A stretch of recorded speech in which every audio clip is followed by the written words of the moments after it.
How you doing? This is Jamal Jones. And I'm David McClain. We welcome you back to Getting Back Up, Finding Life After Death. Thank you. Thank you for joining us. Hey, Dave, there's a question that most widowers never really ask out loud. Yeah, it shows up late at night, doesn't it? Typically, when things finally kind of get quiet, the day is done, right? Yeah, it's quiet. You're in your bed. Maybe the house is silent. TV's on mute. Maybe low volume. Games playing in the background, and you're sitting there, mind spinning on everything else you've had to deal with today, and you're asking yourself, "Am I depressed, or am I grieving?" You have to take stock, right? And because you're doing that, it doesn't mean that you're weak. Right. Yeah, it's definitely not a thing of you're weak. It's more about, I think about it, the fact that you're even asking that question, it means that you're dialing into yourself and you're paying attention. Yeah, Right? yeah. So I think today that's why we want to really address this idea, just talking about what grief actually looks like in men. Yeah, and then when it's what it looks like, and when it's time to stop trying to just pushing through that, like stop Yeah, ignoring it and actually listen to what your body's telling you, what your mind is telling you, what your thoughts are saying, right? Because you can ignore those for a long time and find yourself in an unhealthy space. So I think this is an episode where I think we're really going to ground ourselves in that. So let's talk about like some of the themes, like some of the things that you and I've talked about as we both were going through, as you were going through your phases, as I've been, had to even continuing, right, my evolution kind of beyond loss, so let's talk about that first theme. yeah. I mean, and what we had just said is really this idea of we're all starting to ask ourselves this, especially as the days go by, the years go by, depending on where folk are with their loss as widowers. This asking aloud because your mind's just racing about everything else. And as we said, that question really shows up in the times that are unexpected when there is some amount of silence. Mm-hmm. And really, guys, we have to focus on this simple fact. This is not a sign of weakness. This is you digging into this sense of who am I? What solutions do I need to put in place or look outside of myself? And we'll go through this as we kind of go through some more of these themes. I think, Jamal, for sure, in this idea of, as you said, it is this paying attention to yourself and to what's happening in your household. So I think, Jamal, why don't we kind of start to talk a little bit about how grief commonly looks like, what it commonly looks like in men? Because Yeah. as we talked about in other episodes, and also with people such as Whitney Linton Allen, the grief coach, also Jocelyn Barrera, is putting Mm-hmm. a label on what this is in past episodes. So where do you kind of see that coming up, this theme of Yeah, what it commonly looks like? I think one of the things, right, I think, being able to put a label on it and describe what it is and what it looks like I think are important. And oftentimes, I've gone to counseling and even in conversations with, my own wife, sometimes we talk about like, let's label this thing we're feeling. Let's label this emotion we're experiencing. And I think for men, I think the labeling is important because I think it allows you to say, not just what is the label on it, but what is it doing to you, right? Yeah, And I think when what is it doing to you? It's symptoms, right? It's like if you have a cold, cough, sore throat, runny nose, like right, you don't just have a runny nose. You don't just have a cough. You don't just have a sore throat. You have a right. cold, right?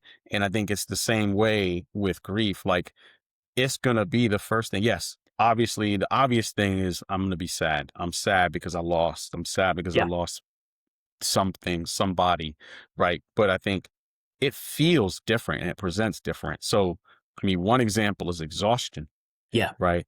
I mean, sadness, I think, is the surface level, right? That's going to be the emotion. But what it right, physically will do to you, it's going to make you feel exhausted in many cases, right? For no reason at all. You may Right. have gotten a bunch of sleep, but you wake up, you start the day off, and by the time you get through that first cup of coffee, right, you're still like, I need another one. I can't Let get me go back enough. to bed. Let me go back to bed.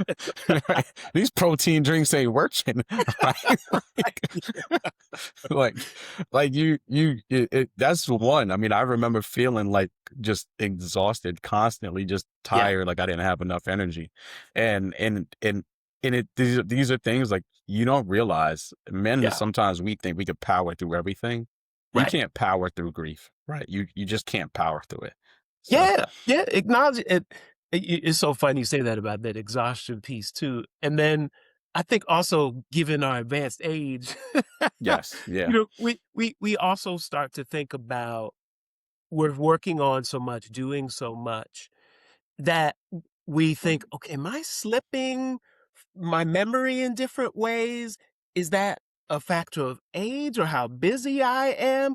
Wait, yeah, this is also could be this depressive state, this state of grieving that I yeah, am in as well. This sense of brain fog that we yeah, get, yeah. which kind of is attributed to age at a certain point, but also layer on how your body is dealing with grief. It takes its toll on your body, in that sense. Yeah, I mean, besides the fact that you've taken on so much, right? You are taking on so much Right. in this next phase of grief, particularly for widowers, particularly for somebody who has lost a partner or have children or like all the things that you used to split life with.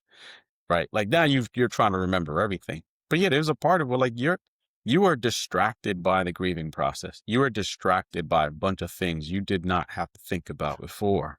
So whether Yeah. we call it brain fog, whether we call it feeling overwhelmed or Yeah. whatever, like there are new things and it's real. Like the forgetfulness Yeah. may feel like a negative thing. It's reality. Like you're consumed with a whole bunch of new thoughts. We could call it brain fog. I used to think it was brain fog. And then sometimes I just call it frozen because I could be sitting there thinking about everything and then Yeah. not being able to move as a result of it. And that kind Yeah. of gets into the next part, which is like the numbness part, Yeah. right? Yeah. Just that sense of pain that it's it keeps you in one place. It can be overwhelming or it can leave you in neutral for sure. And yeah, that numbness, and I think also that numbness that maybe is a recurrence, Jamal, Yeah. from earlier when you lose somebody. Because can you remember when you lost Janice, your late wife, when you how that felt, how just everything was just a fog, but at that time, you just couldn't move in a place, and so your body just didn't have specific feeling, but this cloud of numbness. Yeah. I think some of it, I always think about like, people talk about, when your body, when you go to concussion or you go into a coma. In a Yep. way, they say that that's actually your brain's way of protecting your body from the trauma, right? Let's Yeah. say your brain is like, trying to slow you down, trying to let you forget this thing that you just went through.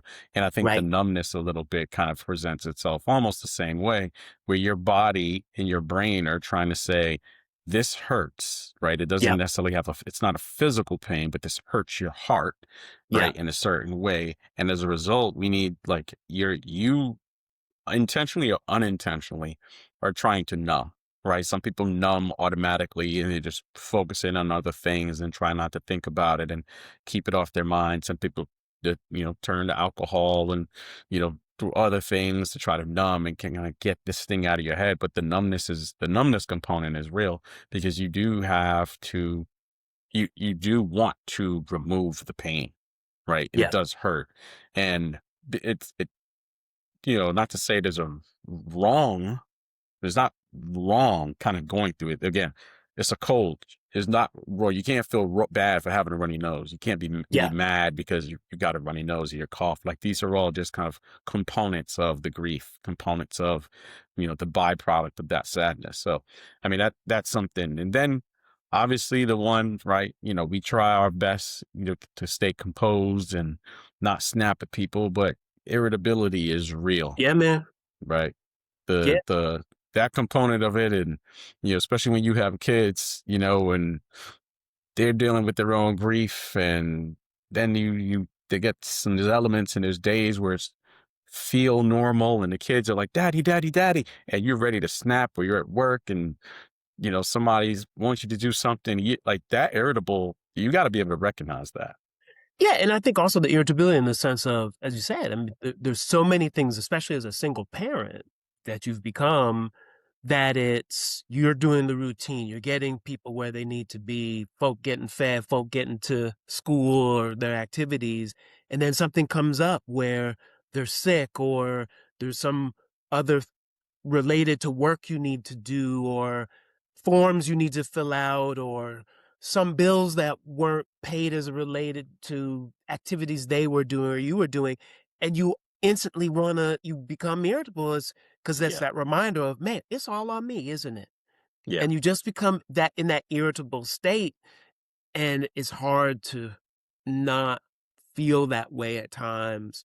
I That's think we're true. allowed to, but also understand then that routine is still gonna be there. You're still gonna have to get back to making sure everyone is in their place and have what they need, and you perform well and you're present at work and in your relationship if you have moved on and have, moved forward in a Yeah. relationship or what have you. But, yeah, I Yeah. mean, and that's and how it, it is.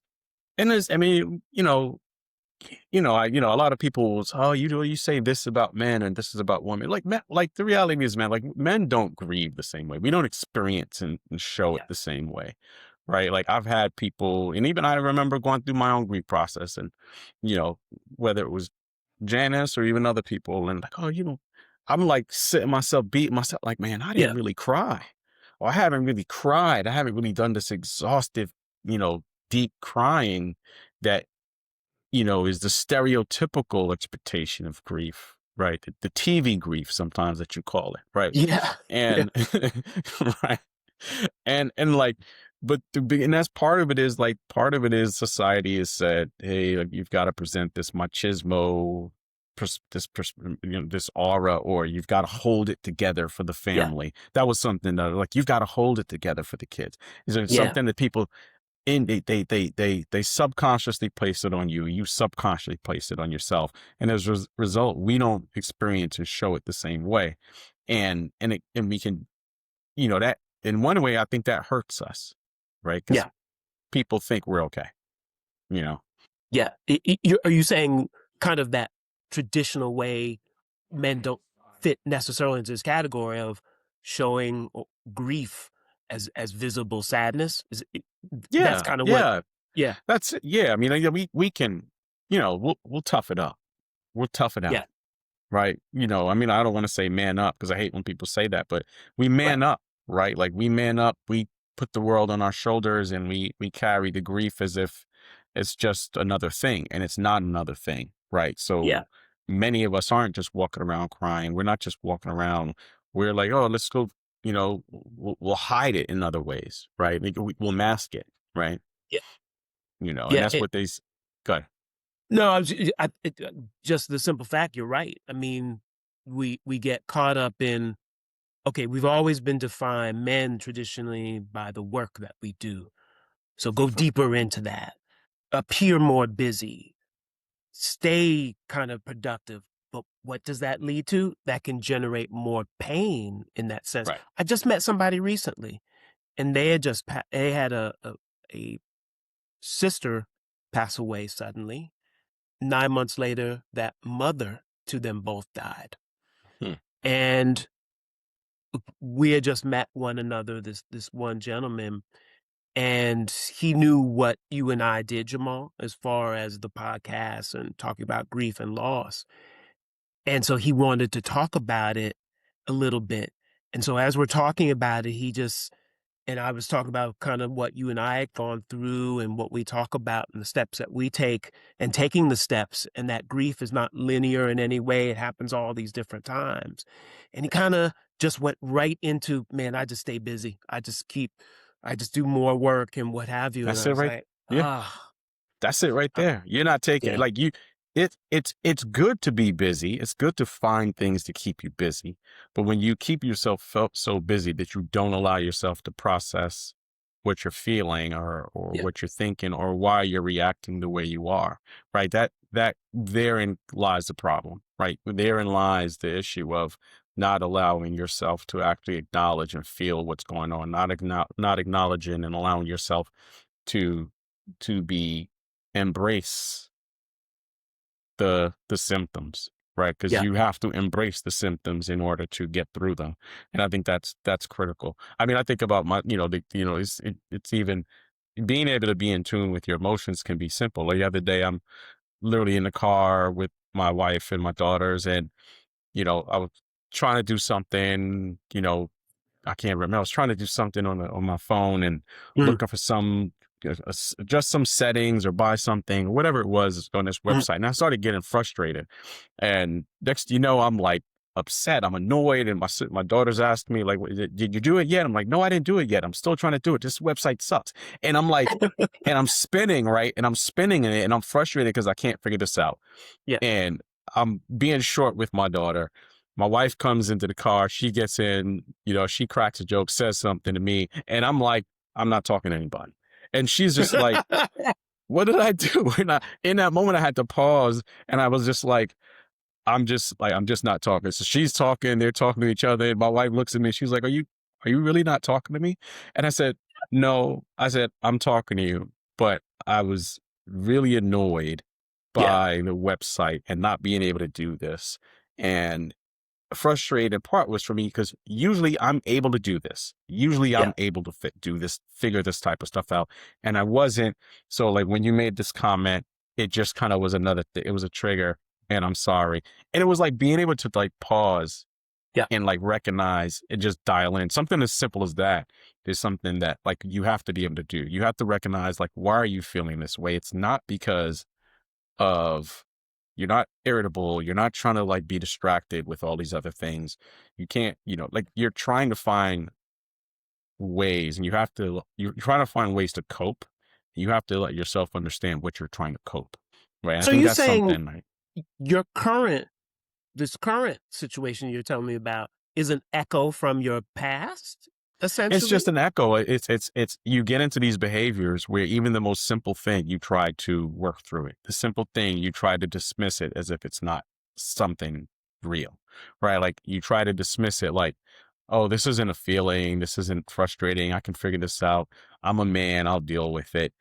But you have to also, like, even in the most simple points, what I'm saying is, like, even in the most simple instances, as you're going through the grief process, you have to be willing to kind of pause Mhm. and be okay feeling what you're feeling.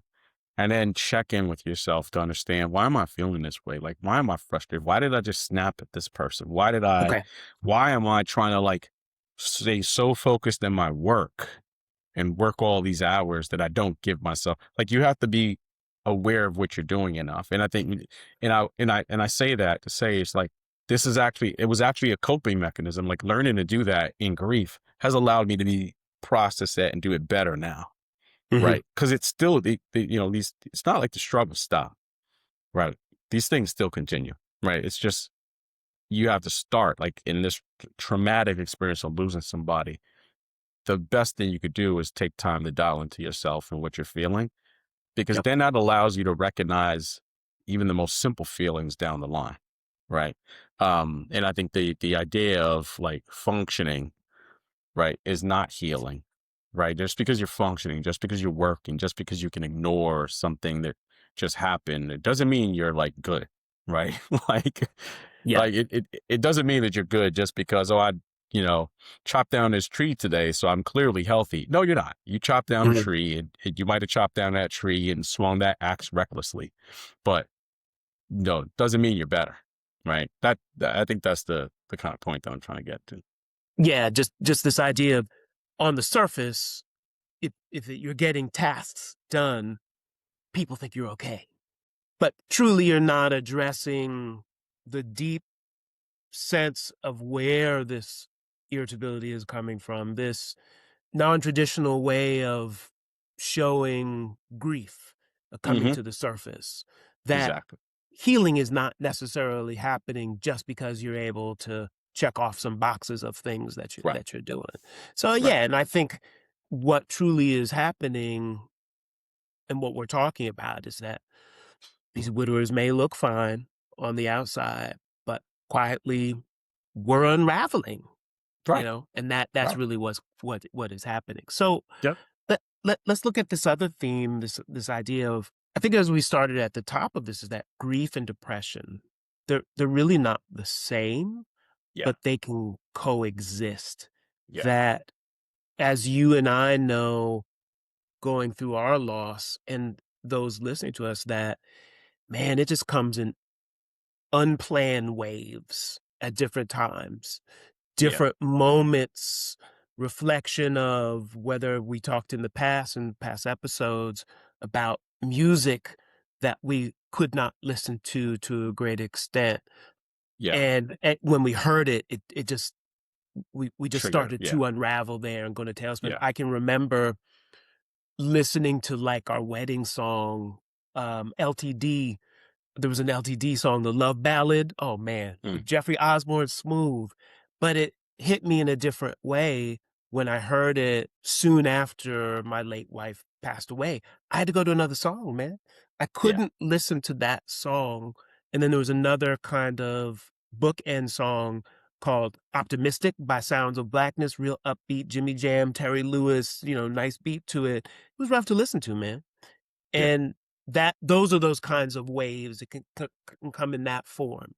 What about you? Can you think of some other, we know the differentiation between grief and depression not being the same but coexisting?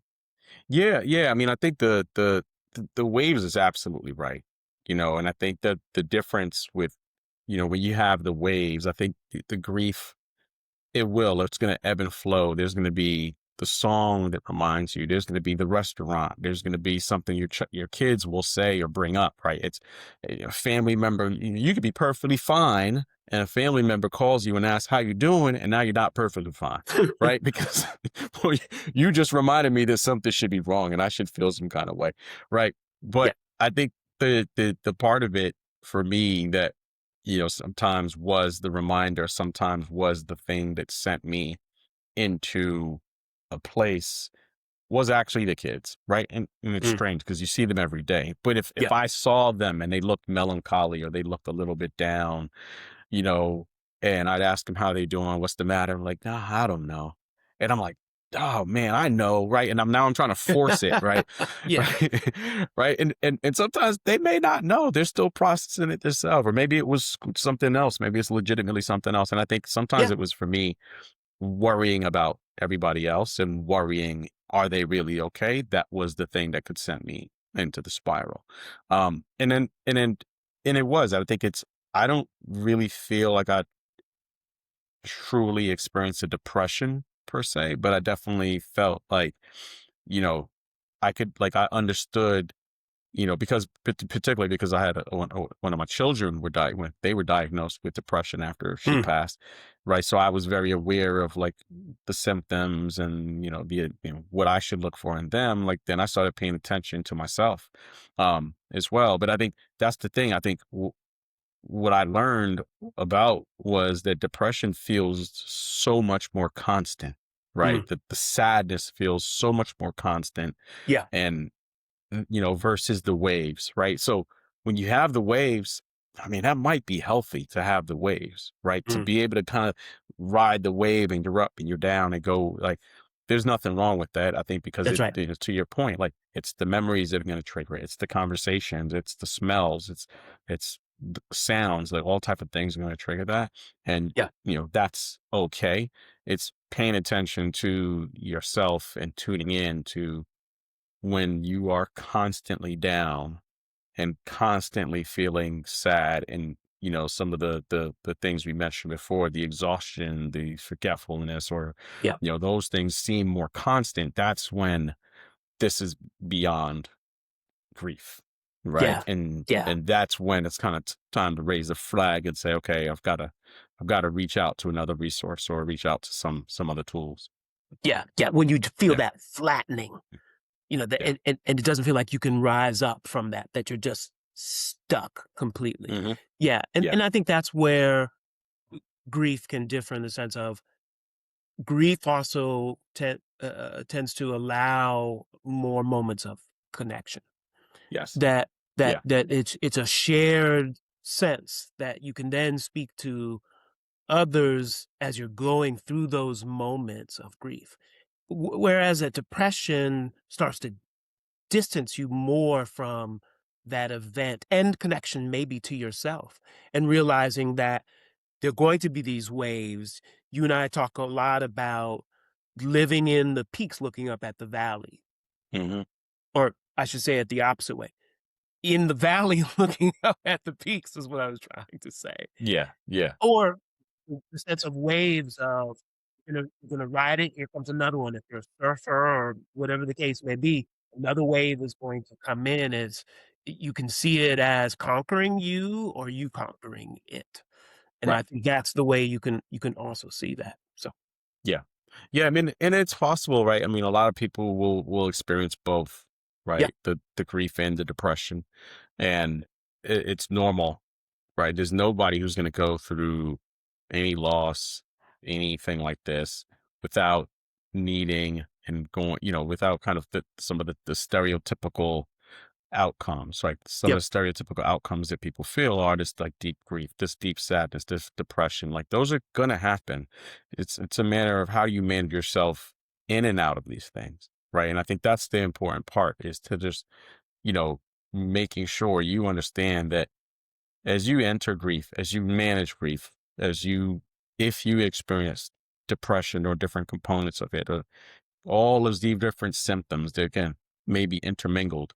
The mhm, reality is like it doesn't like asking for help and going to get help. It does not this does not mean that you failed, mhm, right? Like there is no winning or failing at grief. Like it's a process, right? It's a process that unfortunately we are all going to go through, and yep, I think that's the part where you just have to like means that you recognize that something has changed mhm, and it's time to go and get help in order to manage through it. yeah, You know. yeah, yeah. Through that shift Um, that has happened. Yeah, yeah. Yeah. And then It, that takes us into the other theme around, right, what is the emotional texture of like hmm, hurt versus hollowness, yeah, right? Like grief hurts, right? It's yeah, it's a process that is painful, mhm, right? It hurts, it stings, it aches, it can be overwhelming. We talked about the roller coaster. It's like, yeah, I know me when I get on a roller coaster, my kids, let's go on a roller coaster. I get on that roller coaster. I don't like roller coasters because my stomach hurts at some point in time, right? But grief is the roller. We talked about the up and down, the waves. It is the roller coaster, and it can sometimes, and through that process, right? It's not all pleasant. yeah, Yeah, yeah, yeah. Whereas the depression, that's where it hollows the body out. It yeah, just flattens all sense of emotion or yeah, any real motivation. You I can we can have depressed moments, and then for those who are not necessarily diagnosed clinically depressed, and to know that you can move beyond that. But for the most part, depression, whether diagnosed or depressed moments, it really just carves out and digs into who your existence and what your existence is, and then there's just not enough left. Everything is dulled in the sense yeah, of those emotions and wanting to really move on and move forward in any way. yeah. And I think about myself and kind of going through the grief and in those depressing moments, right? Where I looked at myself often and kind of went through these moments of like, well, this is just what I have to do, Mm, right? This is just life, right? Like mhm, it's just gonna be how it is. And that's not, it actually is not that those moments aren't necessarily healthy, right? mhm, That is not necessarily the right way to look at it. It is how you are and what you're dealing with and what you're feeling at this moment. It is not what life is just supposed to be. mm, Right. And I think that's something that like a lot of men we can get into the habit of misrepresenting and misinterpreting that hollowness that you just spoke of and just Mm, kind of we can represent that, well, this is just the way I'm supposed to be right now, this is just the way I'm supposed to feel right now, mm, this is the way life is going to just be for the foreseeable future or for however long. And that's something that we can't let kind of take hold of us, right? yeah, We have to acknowledge the feelings, the sadness. This moment that we're in right now is this moment that we're in right now. Because we talk about it all the time. You have to get back up. There is another side of this, right? yeah. That is beyond this hurt. That is beyond this, acknowledge the hurt, escape the hollowness, I think is the right way to Mm, think about it, mhm, right? mhm. If you acknowledge the hurt and deal with the hurt, manage the hurt, accept the hurt, and everything that comes with it, I think that's fine. But if you allow the hollowness to kind of take over you, then that's the part where you end up in a, in the least ideal situation, particularly for yourself, your family, your friends, it's everybody, everybody else in your life. Yeah, yeah. So you're saying really this pain that it takes a certain role and it changes the shape of your existence, and if you don't address it, it's going to consume you, and therefore it deserves attention or as early on as you possibly can, Yeah. whether you are reaching out to others on that or if you do that self-assessment and say, "Ooh, yeah, I can't continue this way because things are falling apart around me." Right. So, you Right. definitely can't do that. So, Yeah. the next theme we should kind of address is this idea of strength, Mhm. faith, and really the honest limits of all of this. And Yeah. I think often you can arrive in a situation where the faith language can unintentionally create pressure for Mhm. you. So How it's so? Give me an yeah, example. just Yeah. living in that sense of if there are certain, I think, constructs in faith where you okay, well, I must go through these challenges. This is a Job moment. The there has to be this incredible loss, and and and I have to be stuck here for this amount of time, and then I'm deserving of what's kind of coming next for you is Yes. that's just how it is. Just like we just said. Well, it's just how I am in life right now. It's true. Yes. Yes. No, As if, yeah. Yeah. I know what you're saying. It's like some grand wizard, some grand power has said that you have to go through this in order to yeah, pass to this next level, right? And I think a lot of people do that, in order as a coping mechanism, as justification of their own struggle, of their yeah, right, like I mean, one thing I always said was, uh, that going through the battle with Janice let me realize kind of the true capacity of our vows, right? mm, The true extent of the effort that I needed to make for my marriage. And there was a part of me that's like, it's funny. I had this conversation recently the other day, and you know, and it was in the context of like, how do you justify, mhm, like, is it good to say that is it the right thing to say that, this person died for this reason so that they can go be with the angels, so they can sit at like, mhm, there's all these things of like, that we try to validate struggle, right? We try to validate struggle. And I think this is one example of like the faith piece where it's like using that language. I was like, oh, this will make me a better person, or this is, mm, I'm now able to do that. And I think there's a point where it can be, it can create unnecessary pressure. Um, right. Because then what it does is it says, well, am I doing it the right way? And if I don't mm. do this the right way, then maybe I won't achieve this goal that you put on yourself. And I think that to me is like, yeah, it definitely can have unintentional consequences. You know, Yeah, and I'm not gonna dwell too much on this sense of faith but there are these limits that are formed for sure. And and I just have this sense that you, as you said, you have to give yourself a certain amount of grace, for hmm sure.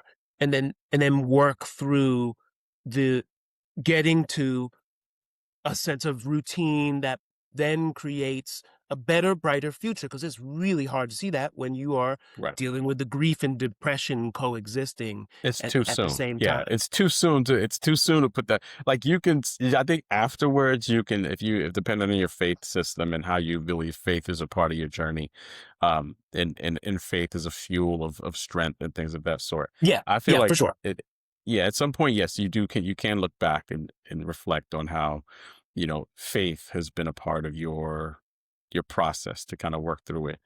But I think in the moment, allowing faith to be too much of Right. this this driver, right?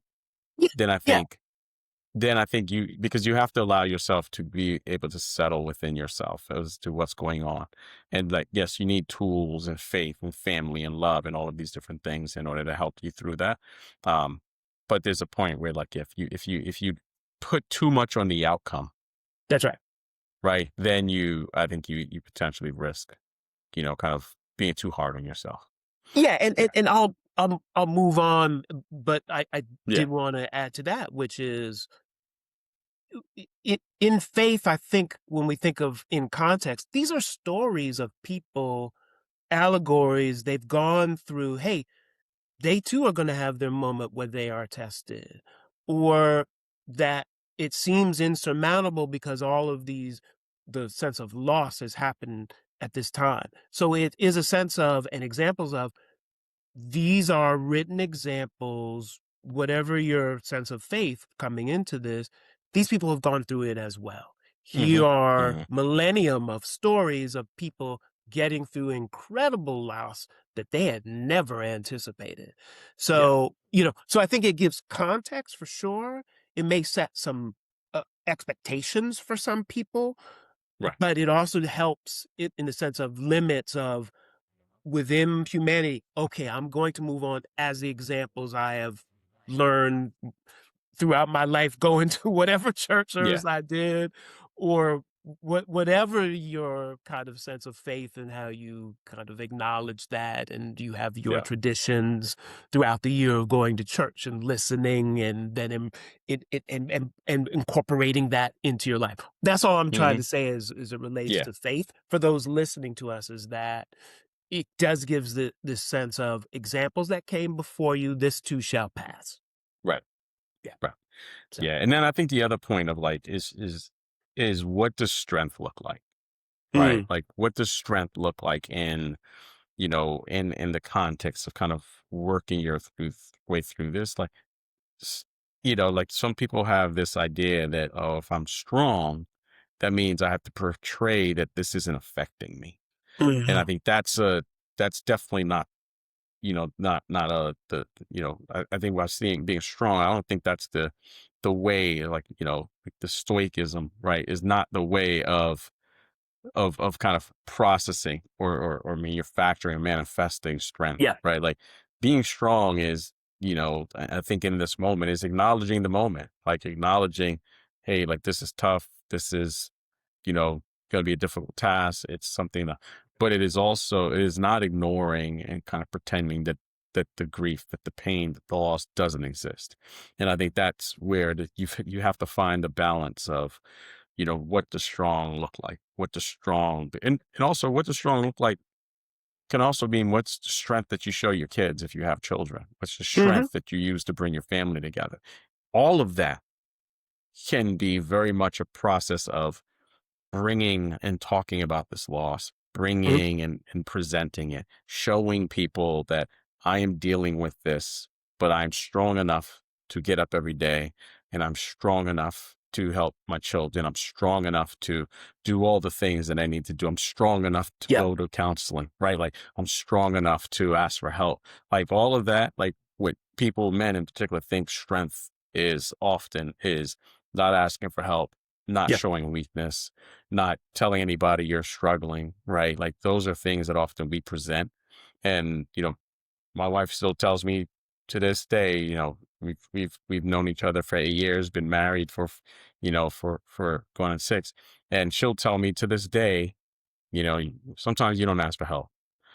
And I have to acknowledge, like, yeah, that is solely Jamal being, like the man that I can do it by myself, right? And I don't need help. And me trying to show strength even when I don't have the capacity, right? And I think that's something that in this time when you lose, when you're going through that grief process, when you're in kind of the early stages of it, like Yeah.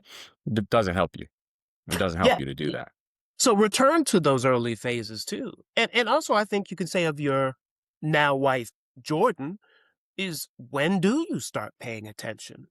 And instead of pushing through, just really kind of addressing, hey, this is what's happening in this time right now. So Yeah. say a little bit, go back to also that earlier part now of, Yeah.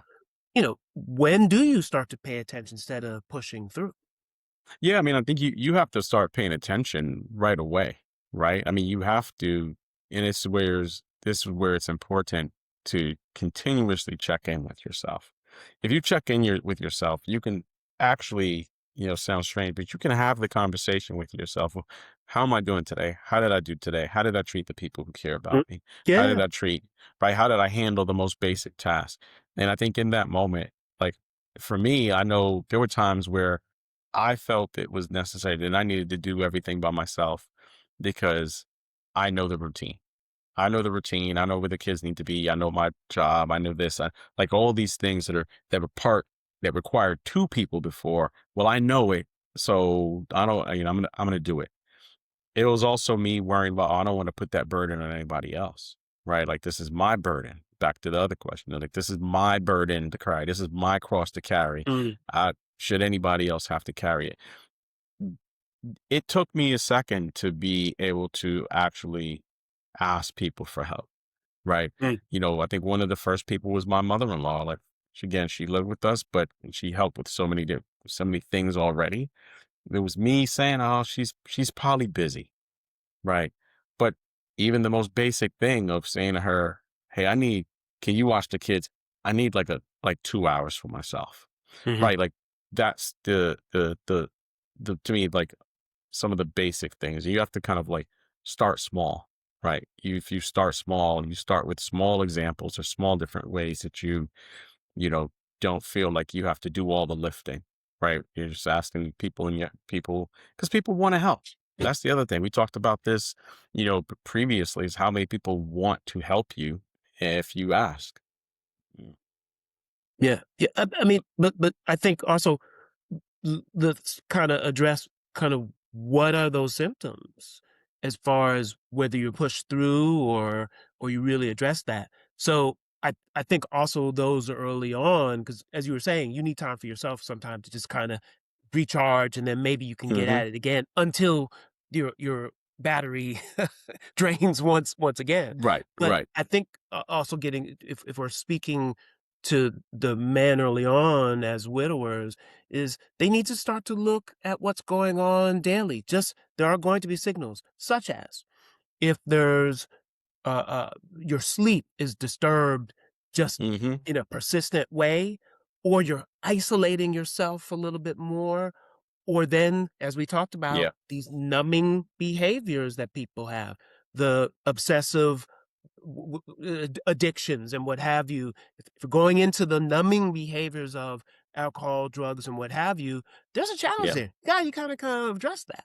So I yeah. think that's something, guys, when if you're in grieving or depressed, you need to look at the symptoms to that coping and that soothing that's happening there. Yeah, I think Uh, yeah. I think the point, yeah, I think to that one, how I think about that one is kind of being strong includes being honest about what the loss is doing to you. That's like to me, like it's kind of taking the inventory, but that you have to be honest around like, what is this actually doing to me? What is the effect it's having on me? How am I actually feeling?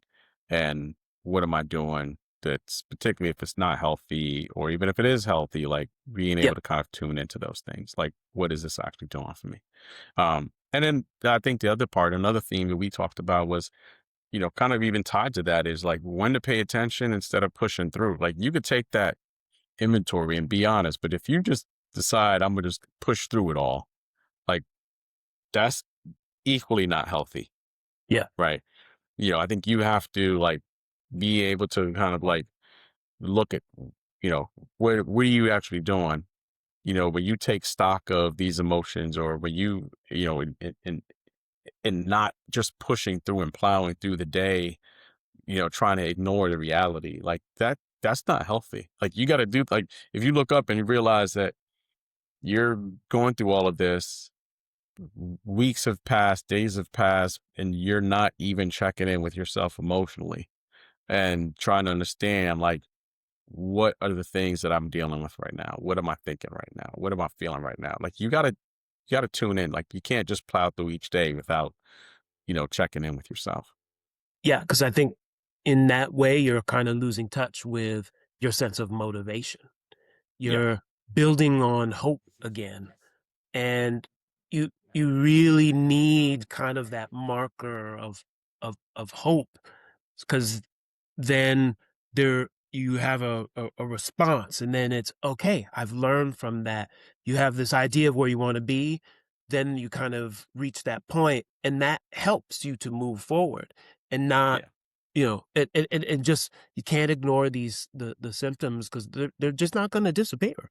You just have Yeah. to address these challenges that come up that you're facing yourself. Yeah.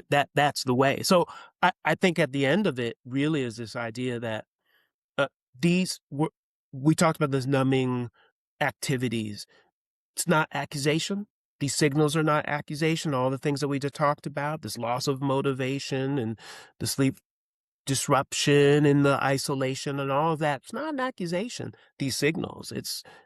it's information, and it's what do Right. you do with that? That That's it. that's really what we're talking about. Yeah.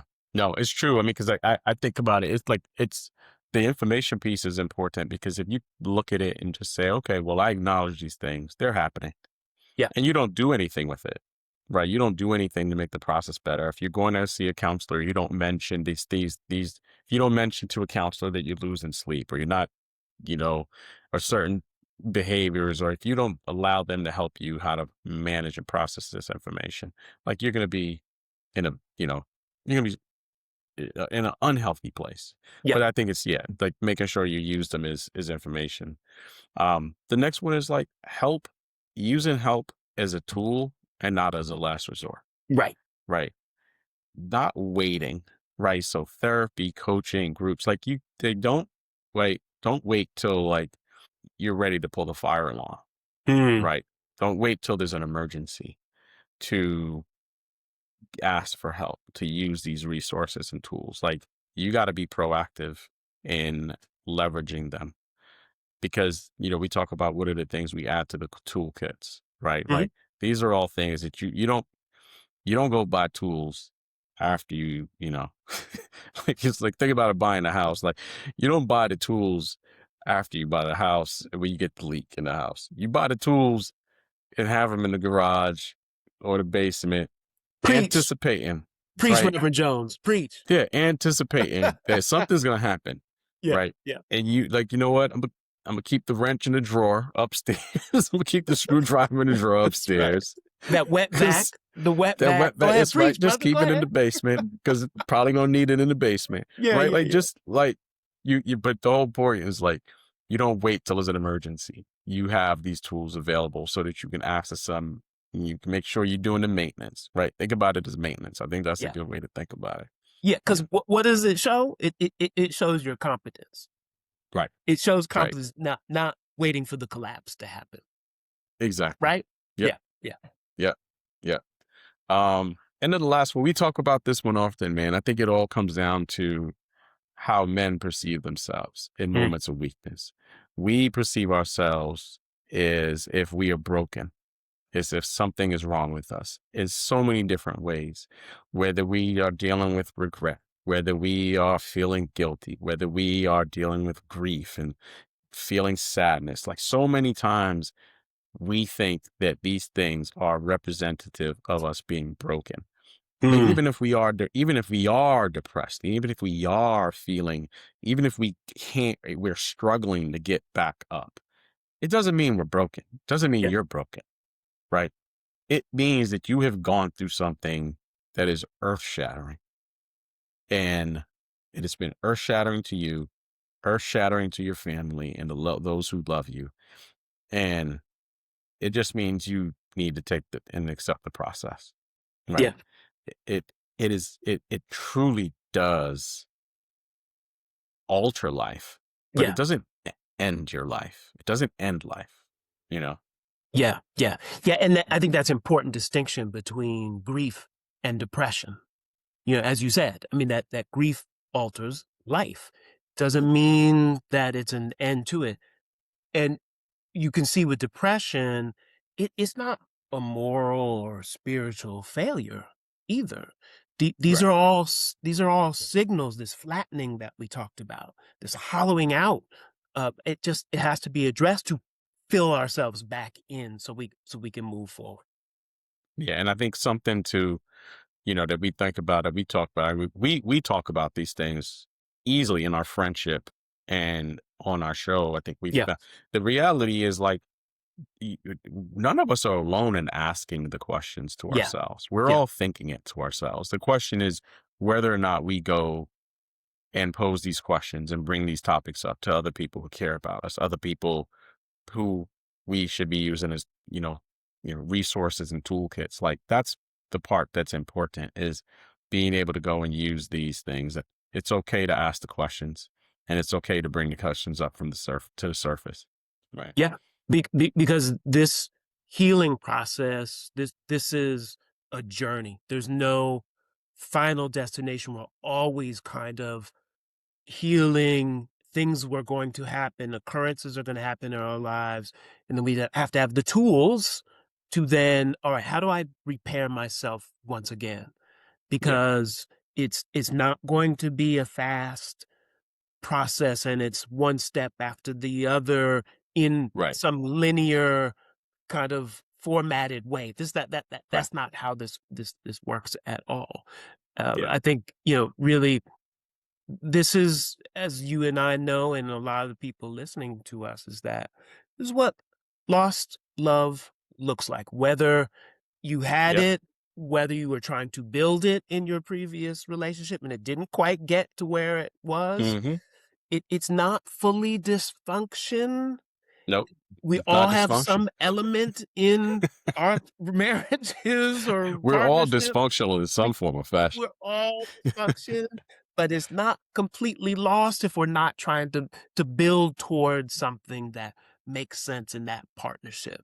We know Yeah. folks break apart, that happens, It but happens. Yeah. you have to just be kind of really aware of what it is that you're not broken once this grief and depression and working through it. You've got to move on in life, particularly if you have children.